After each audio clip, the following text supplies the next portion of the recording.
The land stretched endlessly under the golden evening sun. Dust floated in the warm wind, and the sound of cattle bells echoed through the open fields. It was another long day for Eli Turner, a quiet rancher who lived miles away from the nearest town. He had spent his whole life caring for animals, fixing fences, and surviving the wild weather of Montana. He didn't talk much, didn't visit town often, and most people around knew him as the man who preferred silence over company. That evening, as Eli rode his horse toward the creek to water his herd, something unusual caught his eye. Lying near the rocks was a figure, a person half covered in dust. His heart jumped. He dismounted quickly, thinking it might be someone hurt. When he came closer, he saw it was a young woman. Her clothes were torn and dusty, her hair tangled, and her face pale as snow. "Ma'am," he said softly, kneeling beside her. She didn't answer, but her lips moved weakly, whispering something he couldn't hear. Eli lifted her head gently, gave her a sip of water from his canteen, and saw the bruises on her arms and a nasty cut on her side. She had been through something terrible. Without wasting time, he carried her onto his horse and rode back to his ranch. The journey was slow. He made sure not to hurt her further. The sun was setting behind the mountains when he reached home. He laid her on a clean bed in the guest room, the same one his mother used to keep ready for travelers long ago. For the next few hours, Eli worked silently. He cleaned her wound, gave her warm soup, and sat by her side waiting for her to wake up. When she finally opened her eyes, they were filled with confusion and fear. "Where am I?" she asked weakly. "You're safe," Eli said calmly. "You were lying by the creek. I brought you to my ranch." She looked around, still unsure. The small wooden room smelled of herbs and firewood. I didn't mean to cause trouble," she whispered. "You didn't," he replied. "You just need rest." He asked for her name, and after a pause, she said, Mary Collins." Her voice trembled when she spoke, like someone who hadn't felt safe for a long time. Over the next few days, Eli learned a little more about her story. She was a school teacher traveling to a nearby town where she was supposed to start her new job. On her way, the stagecoach she was riding was stopped by bandits. They took the money and horses, and she had run into the wilderness to escape. For 3 days she had wandered in the dry heat, weak and lost, until Eli found her. Eli didn't ask many questions. He didn't want to push her to remember what hurt her. Instead, he gave her small tasks to keep her mind busy, feeding the hens, washing vegetables, or watching the horses. Slowly, the color returned to her cheeks. At first, Mary was nervous around him. She had lived through something frightening and didn't trust easily. But Eli's quiet nature somehow made her feel safe. He never looked at her with pity, and he never raised his voice. He treated her as if she was just another person in need of help. Sometimes, in the evenings, he would sit on the porch while the sun went down. Mary would sit nearby, holding a cup of tea. They didn't talk much, but the silence between them wasn't uncomfortable. It was peaceful, like two souls who didn't need many words to understand each other. One morning, a week after she arrived, Mary tried to help in the barn. Eli was repairing a broken fence post when he saw her struggling to lift a bucket of water. "You should rest," he said gently. "I've rested enough." She smiled faintly. "I can't just sit all day while you do everything." She bent to move a bale of hay, but suddenly gasped in pain, holding her side. Eli hurried over, worried. "You're hurt," he said. "It's just a scratch," she replied quickly, trying to stand straight. But Eli could see the pain in her face. He guided her to sit down on a bench and said softly, "Let me look. I'll make sure it's not worse." Mary hesitated, her hands trembling slightly. She was clearly uncomfortable, but after a moment she nodded. Eli carefully checked the injury on her side, making sure she was covered and treated respectfully. When he gently lifted the edge of the cloth to see the wound, he froze, not because of what he saw that moment, but because of what it revealed. There was not just one fresh cut from her recent accident. There were several old scars, thin and faded, scattered across her skin. They were marks that told a silent story of years of hardship and pain. Eli said nothing for a long moment. He wasn't sure what to say. He just cleaned the wound gently, avoiding any sign of judgment or curiosity. Mary kept her eyes on the ground, her voice trembling as she whispered, "It hurts. Inside, too." Eli understood she wasn't talking about the wound anymore. She was speaking of something deeper, of memories that hurt more than any injury. He wanted to say something that could make it better, but words felt too small for such a truth. So instead, he did what he knew best. He cared quietly. From that day on, he became even more gentle with her. He made sure she ate well, got enough rest, and spent time outside in the open air. He repaired the old rocking chair on the porch so she could sit comfortably and watch the sunset every evening. Sometimes he saw her eyes fill with tears for no reason. Sometimes she smiled faintly at the horses, as if trying to remind herself that goodness still existed in the world. One night, as the fire crackled in the fireplace, Eli noticed her staring at the flames. "You don't sleep much," he said softly. She looked at him, startled. "I try," she said, "but every time I close my eyes I see the road, the shouting, the fear. It feels like it never ends."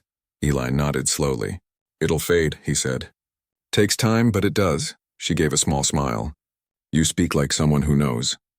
He looked out the window for a moment before answering. "We all have ghosts, Miss Collins. Some just ride quieter than others." That night, something changed between them. Mary no longer felt like a stranger in his house. She started to help around the ranch more, feeding the animals, cooking simple meals, and laughing once in a while. Eli noticed that laughter. It was soft but real, like sunlight breaking through clouds. He began to realize how lonely his life had been before she came. The sound of her voice, even when she just hummed while sweeping, made the place feel alive again. Still, Eli never asked about her past, and Mary never offered details. They had a silent understanding. What mattered was the present, not what came before. Days turned into weeks, and the ranch looked brighter.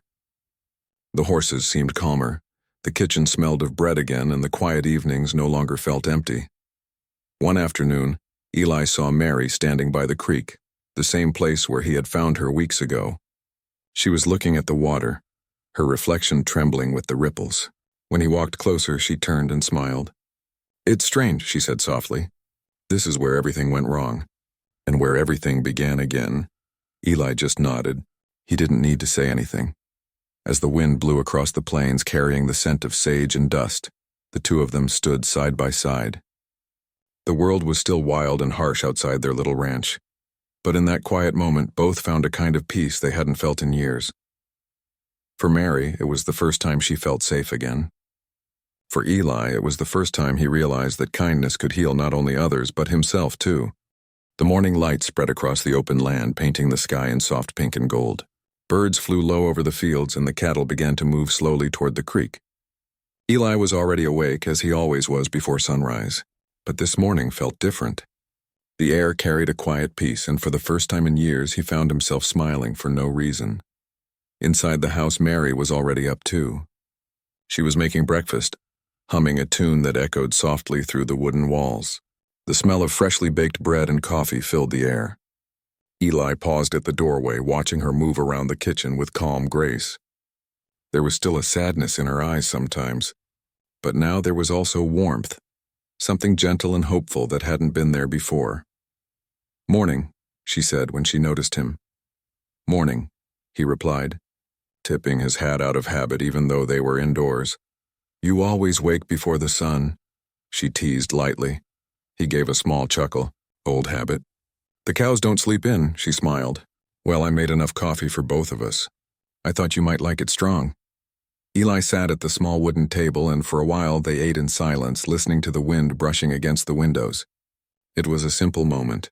Two people sharing breakfast, yet it felt like something deeper. The house no longer felt lonely. After breakfast, they went outside.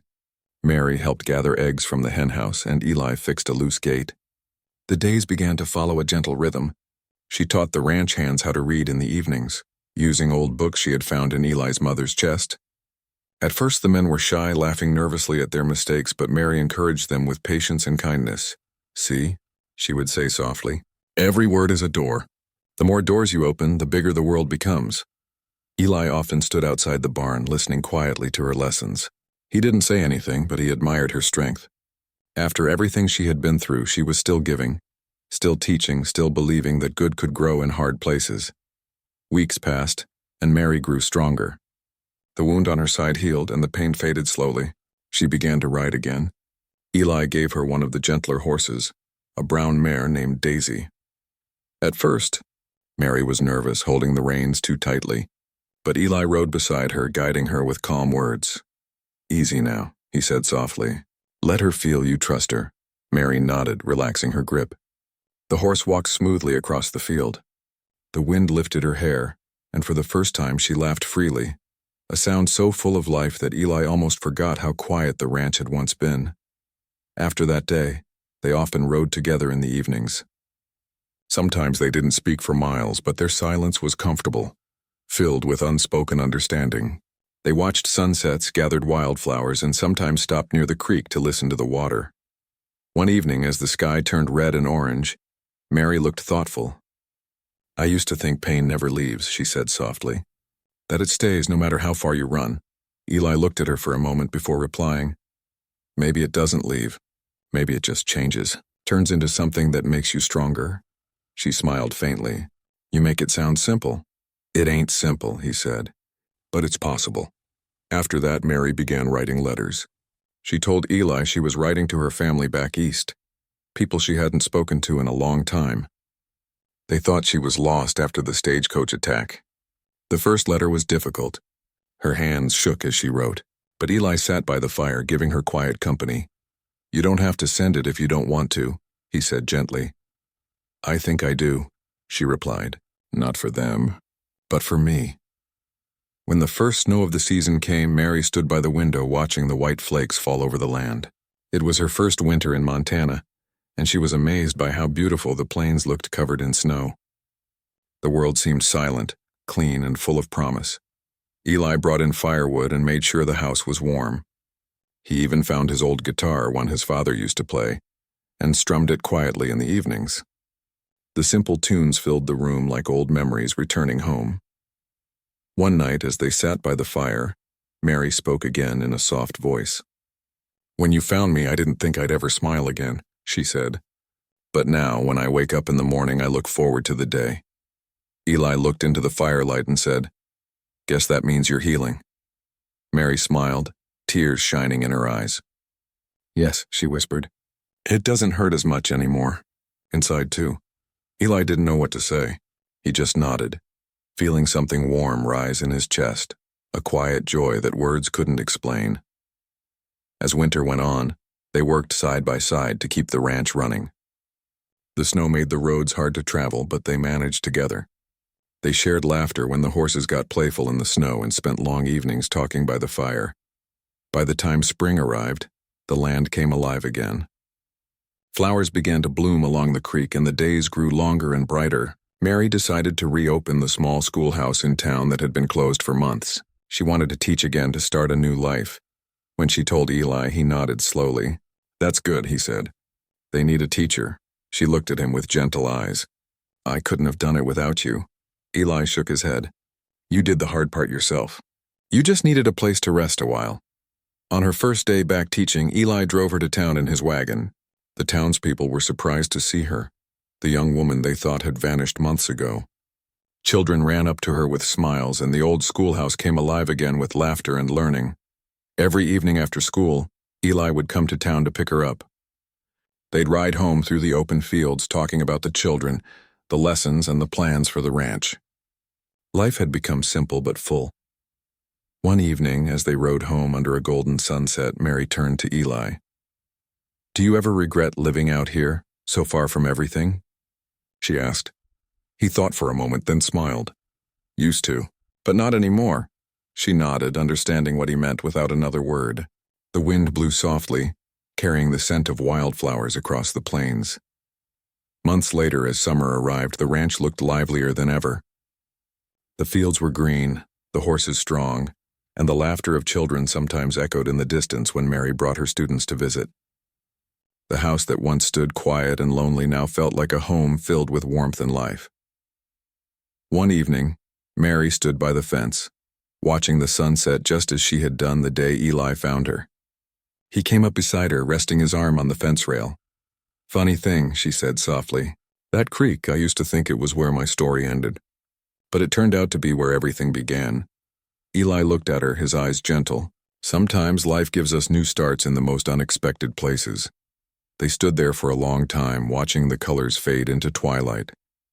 The sky turned deep blue and stars began to appear one by one. For Mary, the pain she once carried had not disappeared completely, but it no longer ruled her. It had softened, turned into wisdom and strength. And for Eli, who had lived years in silence, her presence had brought light into his quiet world. The Wild West was still rough and unpredictable, but within that small ranch something pure had taken root: hope, kindness, and a bond built not on words but on shared peace. When Mary finally whispered goodnight and walked back toward the house, Eli stayed a little longer, gazing at the stars. The land stretched out before him, vast and endless, yet for the first time in his life it felt like home, not because of the ranch, but because of the woman who had brought warmth into it. And as the wind carried the soft sound of her voice calling from the porch, Eli smiled and whispered to himself, "It don't hurt inside anymore either."